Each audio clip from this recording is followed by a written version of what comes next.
Good morning friends and welcome to AV academics. इस lecture में मेरे द्वारा आपको वर्णाश्रम व्यवस्था के बारे में सिखाया जाएगा। सबसे पहले तो मैं बता दूं कि हमारे लोगों द्वारा एचपीएससी असिस्टेंट प्रोफेसर हिस्ट्री के लिए टॉपिक वाइज आपका सिलेबस डिटेल एनालिसिस करा जा रहा है। इसके तहत इससे पहले मैंने भारतवर्ष नंबर 2 आपका सभा एवं समिति इन दोनों को सही से डिफाइन किया कर चुका हूँ। अभी थर्ड वीडियो जो हम टॉपिक हमारा सामने है वो है वर्णाश्रम व्यवस्था। इसके आपको दो वीडियो देखने को मिलेंगे, जिसमें पहला वीडियो उसमें मैं आपको उसके बारे में बताऊंगा और सेकंड वीडियो में अभी तक जितने भी इंपॉर्टेंट एमसीक्यूज इससे रिलेटेड आए हैं और जितने भी डिस्क्रिप्टिव क्वेश्चंस इस पर कराए गए हैं उसके बारे में हम चर्चा करेंगे। चलिए शुरुआत करते हैं अपने इस टॉपिक से, वर्णाश्रम व्यवस्था। सबसे पहले तो मैं आपको बता दूं, वर्णाश्रम जो वर्णाश्रम है वो दो शब्द से बन के मिलकर बना है, वर्ण और आश्रम। और इन दोनों की ही शुरुआत आप तब से देखना शुरू करेंगे जब हमारे पास साहित्य की उपलब्धता हुई और हमने बैंड सोसाइटी से अलग हटकर समाज में एक हायरार्की आना शुरू हो गई।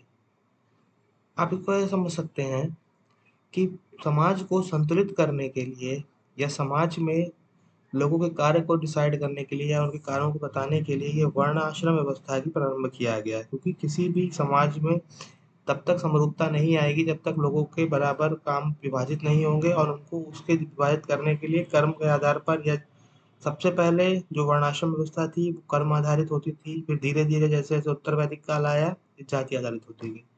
आप सबने इसके बारे में, आप लोग सब लोग हायर एजुकेटेड है, एमए है, तो आप सब इसके बारे में अच्छे से जानते ही होंगे। चलिए मैं इसका परिचय शुरू करता हूँ। वर्णाश्रम भारतीय समाज की प्राचीन सामाजिक और धार्मिक सभ्यता है जिसमें हिंदू धर्म ग्रंथों में वर्णित किया गया है। इस व्यवस्था का उद्देश्य समाज को संगठित रूप में बनाए रखना और प्रत्येक व्यक्ति को उनके गुणों एवं कार्यों के आधार पर वर्गीकृत करना है। इसको समाज के 4 वर्णों में विभाजित किया गया है। अगर मैं आपको जो नेक्स्ट वीडियो में बताऊंगा कि इनके सोर्सेज और कहाँ-कहाँ से लिए गए हैं, लेकिन उससे पहले मैं बता दूं, सबसे पहले अगर कहीं पर भी वर्ण का उल्लेख करा गया कि कितने प्रकार के वर्ण होंगे तो वो हमारा मिलता है ऋग्वेद में। ऋग्वेद के 10वें मंडल के पुरुष सूक्त में इस बात का उल्लेख किया गया है कि ब्रह्मा जी के अंगों से विभाजित होकर वर्णों की उत्पत्ति हुई, जिसमें मुख से हुए हैं हमारे ब्राह्मण, भुजाओं से हुए हैं क्षत्रिय, उदर से हुए हैं हमारे वैश्य और हमारे जो है निचले भाग मतलब पैरों की तरफ से फुट से हुए शूद्र। इसको आप यहाँ पर किसी प्रकार से भी कोई लड़ने या उसकी, क्योंकि मतलब अपने मन में इस बात की नहीं कह रही है हम तो वैश्य हैं हम तो ब्राह्मण है। सबसे पहले बात यहाँ पर सिर्फ और सिर्फ समाज को विभाजित करने के लिए या समाज में समानता या असमानता के बीच में जो पूरा एक मेंटेन करने के लिए इन वर्णाश्रम व्यवस्था को लाया गया। सबसे पहले मैं पढ़ता हूँ ब्राह्मणों के नाम। ब्राह्मणों का वेदों का अध्ययन, पूजा पाठ और ज्ञान का प्रचार प्रसार करना, इन्हें समाज में गुरु, शिक्षक और पुजारी के रूप में माना गया है। मोस्टली आप देखेंगे आज भी ये कहीं ना कहीं हालांकि चलती रहती है कि ब्राह्मणों का मुख्य कार्य शिक्षण पेशा ही होता है। क्षत्रिय की बात करें, क्षत्रियो का मुख्य कार्य शासन, रक्षा और युद्ध करना था और शासक वर्ग के रूप में भी प्रतिष्ठित थे। क्षत्रिय को इस कार्य के लिए इसलिए चुना गया क्योंकि क्षत्रिय कहीं न कहीं शुरुआत से उन्हें इस बात का युद्ध कौशल के क्षेत्र में आगे बढ़ाया जाता था कि आप जाइए, बल वो बहुत ज़्यादा बलशाली भी होते थे, उनका जो खान-पान था वह भी अधिक ज़्यादा अच्छा होता था। इस कारण से क्षत्रियों को समाज में मतलब जो आपका राजा या युद्ध शासक वर्ग के रूप में रखा गया। उसके बाद वैश्य वर्ग। जब धीरे-धीरे हमारे व्यापार का विकास हुआ या व्यापार वाणिज्य का विकास हुआ या इन चीज़ों का विकास हुआ, तो कहीं न कहीं एक नए उपजाति का, जिसे वैश्य बोलते हैं, उनकी उत्पत्ति हुआ। उनके द्वारा इन चीज़ों को कार्य व्यापार कार्य में लगे गए। शूद्रों का कार्य था, मोस्टली शूद्रों का कार्य था कि कृषक कार्य करना और जितने भी तीनों वर्ण जो ऊपर दिए थे, इन तीनों की सेवा कार्य करना। अभी मैं अगर आपको थोड़ा-सा, अगर आपने अम्बेडकर जी के लॉज़ या और लोगों के लॉज़ पढ़े, तो आपको मैं थोड़ा शूद्रों के बारे में डीपली बताना चाहता हूँ कि अगर देखा जाए, आपने ज्योतिबा फुले की अगर पढ़ी गुलामगिरी पढ़ी है या उसके बारे में सुना है, तो उसमें आप ये देखेंगे, वहाँ पर हमारे जो थे माननीय जो है ज्योतिबा फुले जी ने इस बात को साफ-साफ लिखा है कि शूद्र किसी प्रकार से भी इस तरीके से मतलब नहीं था कि उनकी कोई नीची जात थी। परम जब आर्यों का आक्रमण हुआ, क्योंकि आर्य हमारे यहाँ विदेशी थे, आर्यों का जब आक्रमण हुआ तो उन्होंने जो हमारे यहाँ के नेटिव्स को गुलाम बनाया, यहाँ पे कार्य करने के लिए जो उनको अपना गुलाम बनाया, वही कहलाए, उन्होंने उसको जो है निची जात का या शूद्र कहना प्रारंभ कर दिया। वहीं पर से शूद्र वाली ये कॉन्सेप्ट निकल कर आया है। अब मैं बताना चाहूंगा किसके सोर्स से कहाँ-कहाँ पर यह वर्ण व्यवस्था के बारे में उल्लेख करा जाता है। सबसे पहले तो ऋग्वेद के मंडल दक्ष सूक्त 90 पुरुष सूक्त में इस बात का उल्लेख किया गया है कि हमारे यहाँ 4 प्रकार के वर्ण होते हैं। उसके बाद आप मनुस्मृति पढ़ते हैं तो मनुस्मृति में भी वर्णाश्रम धर्म का विस्तृत वर्णन मिलता है। इसमें समाज के 4 वर्णों और 4 आश्रमों के कर्तव्यों उत्तरदायित्व का उल्लेख किया गया है। भगवद गीता के अध्याय 4 श्लोक 13 में भगवान श्री कृष्ण द्वारा वर्ण व्यवस्था का उल्लेख किया गया है, जिसमें उन्होंने गुण और कर्म के आधार पर समाज के वर्गीकृत की बात की है। फिर आप महाभारत की बात करते हैं। महाभारत में भी वर्ण आश्रम व्यवस्था का विवरण मिलता है, विशेषकर शांति पर्व में। ये शांति पर्व को जो अच्छे से जो है आपको जो शांति पर्व वाला ये टॉपिक है, इसको अच्छे से दिमाग में रखिए क्योंकि इस तरीके से क्वेश्चन आजकल आयोग द्वारा पूछे जा रहे हैं। अभी पीजीटी 2020 में यूपी पीजीटी 2020 में ये क्वेश्चन आया था कि महाभारत के किस पर्व में या किस भाग में वर्णाश्रम व्यवस्था का उल्लेख किया गया है। जहाँ जहाँ बीच में नई दृष्टि को समाज व्यवस्था का ज्ञान दिया था। उसके बाद उपनिषद की बात करते हैं तो इस तरीके से आ जाएगा आपका कि क्या उपनिषदों में वर्ण का उल्लेख किया गया है अथवा नहीं। ये आपका इस तरीके से आजकल जब डिटेल क्वेश्चन बनते हैं तो इस तरीके से फंसाने के लिए वो डालते हैं। तो आपका उत्तर होगा हाँ, वर्णाश्रम व्यवस्था का उल्लेख उपनिषदों में किया गया है। उसके बाद जो धर्मशास्त्र जैसे याज्ञवल्क्य स्मृति, पराशर स्मृति, इसमें भी वर्णाश्रम व्यवस्था का उल्लेख किया गया है। एक अभी जो लेटेस्ट आपका आएगा, अगर कोई पूछेगा आधुनिक काल में जाके किसका होता है, तो डॉक्टर सर्वपल्ली कृष्णन ने जो भारतीय समाज और संस्कृति व्यवस्था पर विस्तृत लेखन का किया था, उसमें भी वर्णाश्रम व्यवस्था का उल्लेख किया गया। उसके बाद नंबर 2 टॉपिक आता है आपका आश्रम व्यवस्था। आश्रम व्यवस्था जीवन के 4 वर्णों को दर्शाती है। पहले सबने डिसाइड कर लिया कि भाई वर्ण व्यवस्था कैसी है कि कौन मतलब किसका कौन सा कौन कार्य करने के लिए आप अगर ब्राह्मण हैं तो आप जो है शिक्षण का कार्य करेंगे, अगर आप क्षत्रिय हैं तो आप युद्ध कौशल में जाएंगे, अगर आप वैश्य हैं तो आप व्यापार के क्षेत्र में जाएंगे, अगर आप शूद्र हैं तो आप कृषक कार्य करेंगे और लोगों की सेवा करेंगे। लेकिन उसके बाद भी संतुलन लाने के लिए उस समाज में भी संतुलन लाने के लिए जैसे आप अगर आप बात करिए शिक्षण कार्य का कार्य अगर कोई बात करेगा उसकी भी एक तो लिमिट है ना, उसको भी संतुलित करने के लिए ये आश्रम व्यवस्था को लाया गया।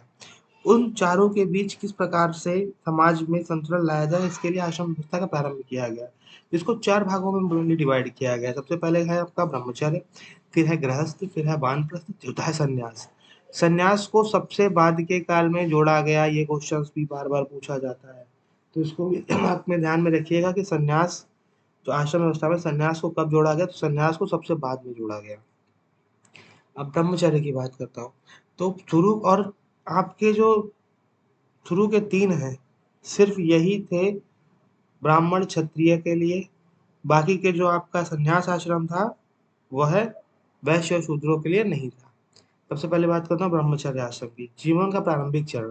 इसको मैं अगर एज में बताऊँ तो आपके समुत्पन्न जो आपका 16वाँ जो छठा संस्कार होता है, मतलब आपके उपनयन संस्कार के बाद से आपको ब्रह्मचर्य आश्रम का पालन करना होता था। यह जीवन का प्रारंभिक चरण था कि व्यक्ति शिक्षा प्राप्त करता था और गुरु के सानिध्य में रहता था। गृहस्थ आश्रम, गृहस्थ आश्रम में जब आप अपने जीवन में 25 वर्ष के बाद जब आप शादी होती है या आपका परिवार बनता है तो उसको बोलते हैं गृहस्थ आश्रम। उसमें आपको गृहस्थ में आके अपने माता-पिता की सेवा करना या अपने समाज के लिए कुछ कार्य करना या अपने जो वर्ण था उसको किस प्रकार से आगे बढ़ाया जाए, वो सारे काम गृहस्थ आश्रम में होते थे। उसके बाद वानप्रस्थ आश्रम, जब आप प्रौढ़ावस्था के पार होते थे, जहाँ पे बच्चे फिर से वो ब्रह्मचर्य को पालन करके गृहस्थ आश्रम में आने लगते थे आपके बच्चे, तब आप वानप्रस्थ आश्रम की तरफ बढ़ते थे। वानप्रस्थ आश्रम में जाके आप वन के जंगल में जाके उन सोर्स ये मेन था कि ऐसे-ऐसे सोर्सेस को बचाने के लिए कार्य किया जाए। सपोज़ करिए अगर गृहस्थ आश्रम को वो ना छोड़ते, तो कहीं न कहीं सोर्सेस का और डिक्लाइन होता है। तो इसीलिए वह जो सांसारिक मोह-माया से त्याग करके वनों में जाके तपस्या करते थे। अपने जीवन का मूल्य जो था अपना शांति के लिए वहाँ तपस्या करते थे और उनको सोर्स ढूँढते थे। उसके बाद सन्यास आश्रम, सबसे अंत में जब आपके अंदर जीवन की किसी प्रकार की जीने की किसी प्रकार की माया मोह से आप बिल्कुल अलग हो जाते हैं, तब आपका आता है सन्यास आश्रम, जिसको हर अलग-अलग तरीके से डिफाइन किया गया है। हमारे यहाँ उसको मोक्ष बोलते हैं, बौद्ध में निर्वाण बोलते हैं, ठीक है?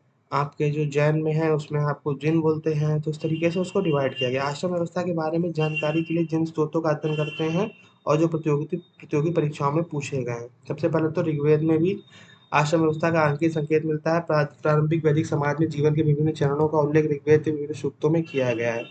वो समझ लीजिए वर्णाश्रम व्यवस्था और जो आपका वर्ण था उनका दोनों का मनुस्मृति। मनुस्मृति में पहले बता चुका हूँ कि उसमें वर्णाश्रम व्यवस्था को उल्लेख किया गया है।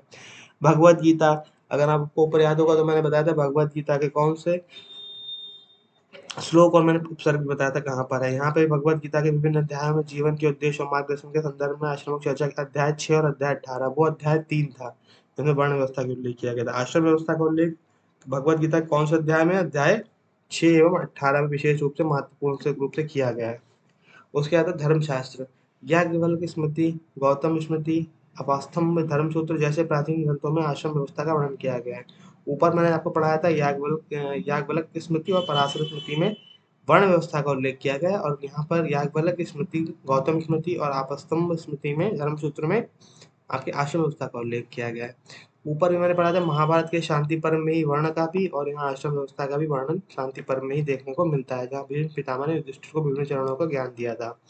उपनिषद, विशेषकर बृहदारण्यक उपनिषद और छंदोग्य उपनिषद में आश्रम व्यवस्था का वर्णन है। उपनिषद जीवन के आध्यात्मिक और नैतिक पहलू पर केंद्रित है। एनसीईआरटी की पुस्तकों में भी आपको वर्णाश्रम व्यवस्था को समाजशास्त्र की पुस्तक है, जहाँ प्राचीन भारतीय समाज और उसकी संरचना में चर्चा की गई है। अब बात करते हैं वर्णाश्रम व्यवस्था का महत्व। महत्व मैं आपको पूर्व भी बता चुका हूँ, फिर भी मैं इसको यहाँ पे आपको ठीक से समझाता हूँ। वर्णाश्रम व्यवस्था का मुख्य उद्देश्य समाज में संतुलन बनाए रखना है। जैसे मैंने ऊपर क्या कहा, देखिए लिखा है समाज में संतुलन बनाए रखना तथा प्रत्येक व्यक्ति को उनके गुण और क्षमताओं के अनुसार कार्य प्रदान करना था। इस उद्देश्य ने समाज को संगठित और संरक्षित रूप से बनाए रखने में महत्वपूर्ण भूमिका निभाई। हालांकि समय के साथ इस प्रणाली में विकृतियां आ गई, जिसके कारण आज इसे आलोचना का सामना करना पड़ता है।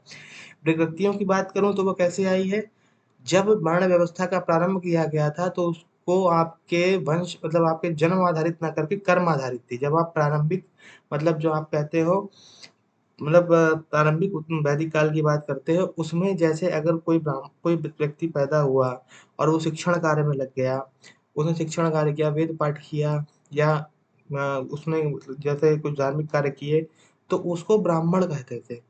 किसी को युद्ध कौशल पसंद है, ठीक है? तो अगर ऐसा नहीं है कि अगर आपका ब्राह्मण के घर में कोई बच्चा पैदा हुआ और उसको युद्ध कौशल पसंद है, तो वह क्षत्रिय नहीं बन सकता था उस काल में। उस काल में उसको भी क्षत्रिय की श्रेणी में ही रखा जाता था। अगर किसी को व्यापार या उसमें इंटरेस्ट होता था तो उसको वैश्य की श्रेणी में रखा जाता। अगर कोई कृषक कोई खेती-बाड़ी करता तो उसको शूद्र की श्रेणी में रखा जाता था। वहाँ पर ये नहीं था कि अगर कोई वैश्य है उसको वैदिक कार्य पसंद है, जैसे आप आगे दार्शनिक राजा पढ़ेंगे, जब उन्होंने जो दार्शनिक राजा थे उन्होंने वैद्य का पाठ किया, उसके बाद भी उन्हें ब्राह्मण की जगह नहीं मिल पाई। क्यों? कारण क्यों था? क्योंकि तब मतलब उस काल में हमारा जो समाज था, जो उसमें वर्ण व्यवस्था थी वह कर्म आधारित ना करके कैसी हो गई थी? आप बताएं, आप लोग कैसी हो गई थी? जाति आधारित, मतलब आपकी जन्म आधारित हो गई थी। निष्कर्ष की बात करते हैं। वर्णाश्रम व्यवस्था प्राचीन भारतीय समाज की एक महत्वपूर्ण संरचना थी, जो लोगों के जीवन के विभिन्न चरणों और उनके कार्यों को दिशा देने के लिए बनाई गई थी। इसी के साथ मैंने अपना यहाँ पे टॉपिक खत्म करता हूँ। आशा है आपको सब अच्छा लगा होगा। इसके नेक्स्ट वीडियोज़ में मैं इसकी एमसीक्यूज़, इसको रिलेटेड जितनी भी टेबल्स हैं, फैक्ट्स हैं, उन पे चर्चा करूँगा। Thank you.